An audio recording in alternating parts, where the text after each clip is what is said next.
Does Bone Spurs watch my channel?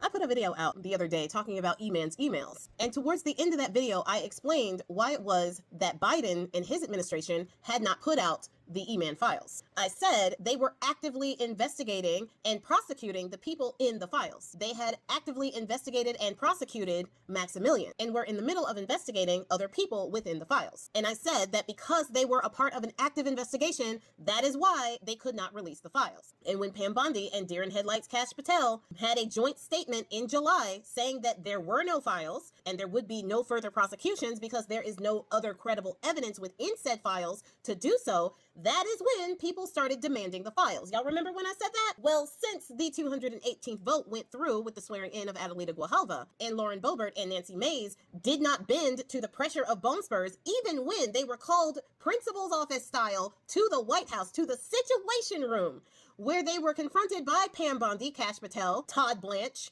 and other top officials at the FBI and DOJ who were all trying to get them to take their names off the discharge petition. They didn't do it, and that petition went through. Well, they have 7 legislative days from that time that the discharge petition went through before you get to a 48-hour time span in which Mike Grinder Johnson must schedule a vote to release the files. Now, reports from the FBI have been coming out saying that these files are way worse for Bone Spurs and others than they anticipated. And they are even trying to hide certain things from coworkers because it is triggering them. So more and more and more Republicans are coming out saying that they are actually going to vote on this measure. And it's not like the Republicans have painted themselves to be the ones who are protecting children. So a vote against this measure would spark a lot of backlash with their constituents because 82 to 86% even of Republicans want these files to be released. So voting against that a year before the midterms is a bad situation. Now, this is why I think that Bone Spurs be watching my channel, because no sooner did I explain that Biden could not release the files because they were in an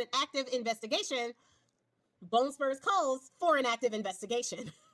I'm actually surprised he didn't do that before. But if he were to do that, and there would be a trial for those people who he is trying to prosecute, it could be a public file, and his stuff might be aired in those trials as evidence for him having a vindictive prosecution and him doing that in order to hide what he has done. This move by Bone Spurs to tell Pam Bondi to investigate the files, specifically investigating Democrats that he doesn't like, this could be their nuclear option. This could be his last line of defense. Because if those files are involved in an active investigation, even if that bill passes the House and the Senate, and it even passes a veto, they may not be able to get the files simply because it is a part of an active investigation. However, if anybody gets indicted, they could be able to add all of the files to discovery and release the files that way. But an investigation could take years, and they could draw it out simply because this is their excuse to not release the files. He actually doesn't care about investigating people, or he would be investigating the other people who were mentioned in the files. But he only wants to investigate people like Bill Clinton, aka Bubba, aka his boo thing,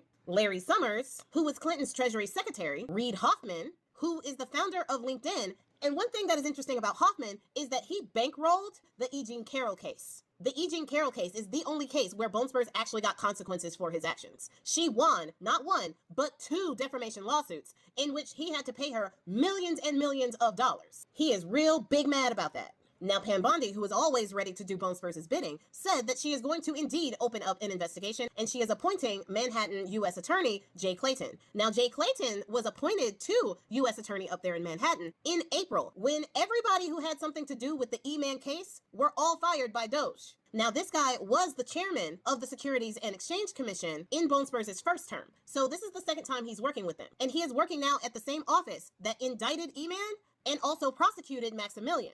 This is before all of those people who had something to do with that were all fired in April during the whole Doge thing. That's one of the things that they did under the radar while everybody was looking over here. They were firing everybody that had something to do with the E-Man case over there. And with them appointing this guy to that position and now making him the head of an investigation, it is very easy to see that they are doing this as a delay tactic, their last line of defense when it comes to releasing these files. Because if this goes through, and it seems like it will, then if those files are a part of an active investigation, they can say that they can't release them. But don't get it twisted. The only reason why they are doing that is because they don't want to release the files. When Biden's DOJ didn't release the files, first of all, they were not called to release the files in this way because they were actively investigating and prosecuting the people in them. This DOJ is actively covering up crimes that could be revealed by releasing those files. And at this point, they're not even trying to hide it. Bone Spurs can't decide whether or not it's a hoax. And I think it's interesting that now they want to call for an investigation when he has been calling it a hoax the whole time. So if it's a hoax, aka it's made up out of whole cloth and it's not true, how is it that you're going to use these same files, the ones you call a hoax, to do a real investigation on your political opponents? Is it a hoax or is it not? And on one hand, he is saying this is like the Russia scam and all arrows point to Democrats when referring to the emails, which is completely not true. And then on the other hand, when people ask him about releasing the files, he says, I don't care, release them or not. So if you don't care, then why are you trying so hard not to release the files? Obviously, you care. You completely broke with Marjorie Taylor Greene and Thomas Massie because they signed on to the discharge petition and want the files released. But you don't care, though. Sounds like you care. Just saying. And in addition to wanting Larry Summers and Reid Hoffman investigated, he also named Bill Clinton, which I think is hilarious given what we know about their relationship now. And he's also pointing fingers at JP Morgan Chase because JP Morgan Chase was the bank of E-Man.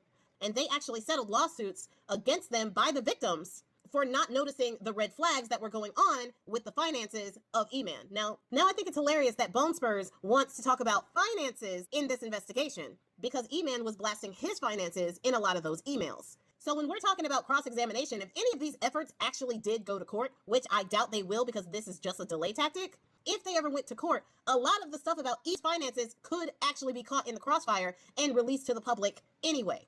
His relationship with Bill Clinton could also be caught in the crossfire and released to the public anyway. And Reid Hoffman has already said, listen, I'm innocent, and I call for you to release the full E-Man files to prove my innocence. So I don't think that he's really going to do any indictments of these people, because if he did, the discovery phase would be diabolical for him. But this move right here is just another one of his delay tactics because he really, really doesn't want us to know what's in those files. What we have gotten over the past several days is not even the files that the FBI has. And they are that bad. And they tell that bad of a story. Watch my full breakdown and follow-ups if you haven't already. But it tells a pretty staunch story of that whole relationship. And that isn't even the file. And so many questions have been answered and so many questions now need to be asked. And he is working double time to make sure that doesn't happen. And even his own party in Congress is getting tired of it.